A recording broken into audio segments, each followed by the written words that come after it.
Godmorgen! Peter Larsen Kaffe i Viborg har vi fået lov til at komme ud og besøge Emma, og nu skal vi ind og høre om deres store ambitioner med at være cirkulær, og hvor de ser, at kaffeindustrien den kan være henad i fremtiden. Følg med ind. Hej Emma. Hej, velkommen til. Peter Larsen Kaffe er jo en 120 år gammel virksomhed, der har produceret kaffe i 120 år efterhånden, og har altid haft bæredygtighed som en del af vores DNA i alt vores arbejde.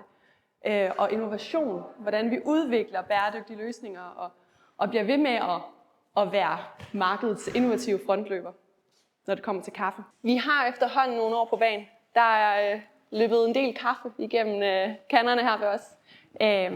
Men det er jo også det, der gør, at vi har efterhånden vi er blevet kaffeeksperter. Emma, nu har vi hørt rigtig meget om Peter Larsen Kaffe, og vi har fået hele jeres historie med. 120 år har I været i gang. Hvor og hvorfor giver det mening for jer at tænke i en cirkulær og bæredygtig vej frem? Altså som vi har snakket lidt om, så har Peter Larsen Kaffe altid haft den her tilgang til at være innovativ og være prøve hele tiden at få mere ud af det produkt, vi har. Og vi har egentlig altid set kaffe som en forretning, hvor vi ikke har ret meget spild. Vores ristning og vores kontor her, jamen det kører vi fossilfri. Og vi har ikke noget, der sådan rigtig går på dato. Vi har ikke de her datovarer, fordi vi producerer vores kaffe på bestilling. Så vi har altid tænkt, at vi egentlig ikke havde så meget spild. Men igennem vores arbejde med ligesom at få et bredere blik for hele vores værdikæde, jamen, så har vi også indset, at der er et utroligt stort spild. Og det synes vi er en skam. Og på produktionsniveau, jamen, der har vi faktisk en brøkdel af det spild, der er i hele kaffens værdikæde. Jeg mener faktisk, at det er under 0,1% af det spild, der er i kaffens værdikæde, det er hos os her på produktionen. Så når det er, at bønnen den bliver ristet, så popper der faktisk sådan en lille skal af, som vi kalder silverskal. Og den bliver sorteret fra, og man kan faktisk spise det. Altså, det smager dejligt. Hvad smager det? Smager sådan lidt... Ja. Med lidt kaffe, ja. En lille smule kaffe, bismag. Men det er en af de ting, I eksperimenterer med at se, om man kan få noget nytte ud af. Hvordan vi kan bruge på alle mulige forskellige måder. Og der er utroligt stort potentiale faktisk i det her fnuller. For eksempel så arbejder vi på at finde ud af, hvordan vi kan lave noget bionedbrydeligt engangsemballage. Emma, nu sidder du med en kop i hånden. Nu er vi lidt nysgerrige. Det gør jeg. En fremtidskop for kaffe, eller hvad sidder vi med nu? Det er det. Altså, det er en, der er blevet produceret af en samarbejdspartner, vi har i vores Circular Coffee Community. De hedder Bean for Cup. Og det her det er en prototype på et bud på, hvordan man kan lave en komposterbar kop, faktisk. Den her den er lavet af 50% kaffegrums. Og så er der noget andet heri, der er noget bioplast, som også er nedbrydeligt. Og hvis man smider den her i naturen, det skal vi selvfølgelig ikke gøre, men hvis vi smider den ud i naturen, så vil den forsvinde efter 3 måneder, og samtidig så vil den faktisk give noget næring til jorden.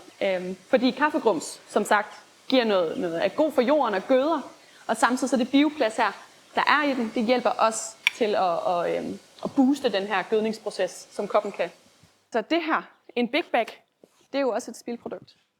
Når vi får det hjem, jamen, så skærer vi jo bunden op på den. Og hvad skal man så bruge Big Bag'en til? Hvordan kan vi gøre den cirkulær? Hvordan kan vi bruge den mere cirkulært? Det er også noget, vi arbejder på at undersøge, hvordan pokker vi kan gøre det. Vi tænker, jamen, bare det, at vi gør en lille del, det kan i sidste ende have en stor betydning for hele kaffens industri. Angående kaffegrums, så har jeg hørt noget med, at man kan bruge det her kaffegrums til planter eller sådan noget. Er det virkelig sandt? Det kan bruges til planter, det kan bruges til hudpleje, en body scrub. Altså der er virkelig mange anvendelsesmuligheder. Så det er ikke kun ens rosenbed, at det kunne være godt, men også i bagværk og alverdens ting. Altså det er kun fantasien, der sætter grænser med kaffegrums. Emma, hvordan har I fundet ud af, hvordan I skal starte med den her cirkulære indretning til tingene? Selve virksomheden kører fossilfri energi. Vi sorterer vores affald. Vi har mange af sådan nogle ting. Vores produkter er certificeret. Alle de ting. Og jeg tror også, det er det, der er med til, at selve kulturen her hos Peter Larsen Kaffe, jamen, den er, at vi støtter op om det. Og vi arbejder for at ligesom udvikle de her cirkulære løsninger. Og I har jo nogle høje mål.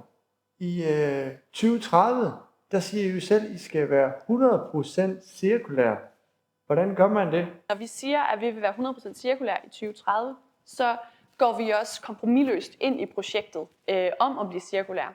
Og rækker hånden ud og inviterer folk ind, fordi at vi tror på, at vi i fællesskab kan hjælpe hinanden med at udvikle nogle løsninger, der kan gøre, at vi bevæger os i den her mere cirkulære retning. Emma, hvor håber du personligt, at Peter Larsen Kaffe de er om 10 år? Der, hvor jeg egentlig håber, Peter Larsen Kaffe er om 10 år, det er, at vi har udviklet nogle mere cirkulære løsninger og cirkulære produkter, som gør, at vi kan gøre hele kaffeindustrien mere cirkulær. Peter Larsen de er rigtig kendt for deres gennemsigtighed, og Emma hun har en ting med til jer, som I har mulighed at bidrage med. Jamen, jeg vil sige, at hvis der sidder nogen, der har et projekt, en idé, det kan være bare en lille idé, eller en vision, eller det kan være et helt færdigt produkt, eller en løsning, jamen, så ræk ud til os. Vi vil hjertens gerne høre om alle idéer og alle forslag, så vi sammen kan bringe den her kaffeindustri i en mere cirkulær retning.